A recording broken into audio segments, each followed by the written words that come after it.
আর এবার নজর রাখবো চ্যাম্পিয়ন্স ট্রফিতে অনায়াস জয় ভারতের। দুবাইয়ে বাংলাদেশকে হেলায় হারালো ভারত। ঢাকার হম্বিতম্বি উধাও 22 গজের লড়াইয়ে শান্তদের 6 উইকেটে হারালো রোহিত বাহিনী। ক্রিকেটের দৈরাত আর তার মাঝে বিএসএফ বিজিবির বৈঠক। আরো ডিটেল মৈত্রীর কাছ থেকে জানবো। মৈত্রী, ক্রিকেটের দৈরাতের মাঝেই বিএসএফ বিজিবির বৈঠক আর সীমান্তের উত্তাপের আঁচ খেলার মাঠেও।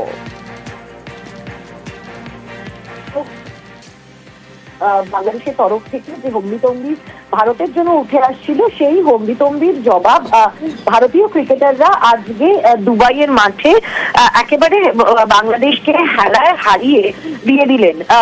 গত কয়েক মাস ধরে যদি দেখা যায়, বাংলাদেশের কট্টরপন্থীরা তো বটেই, তার সঙ্গে সঙ্গে বিভিন্ন উপদেষ্টা মণ্ডলীর সদস্যরাও তারা বেশ জোর গলায় ভারতের বিরুদ্ধে নানান অভিযোগ সানিয়ে আসছিলেন।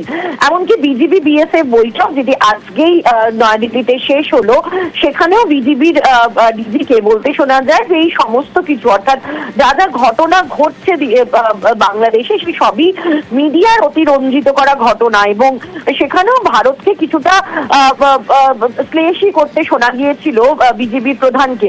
সেখানে দাঁড়িয়ে এবার বাংলাদেশের যে হার ক্রিকেট ম্যাচে 22 গজে বাংলাদেশকে আরো দেখিয়ে দিল যে যে ধরনের হম্বিতম্বি করা হচ্ছিল বাংলাদেশের তরফ থেকে, তা আদতে ভারতের কাছে ধোপে টেকার মতো নয়।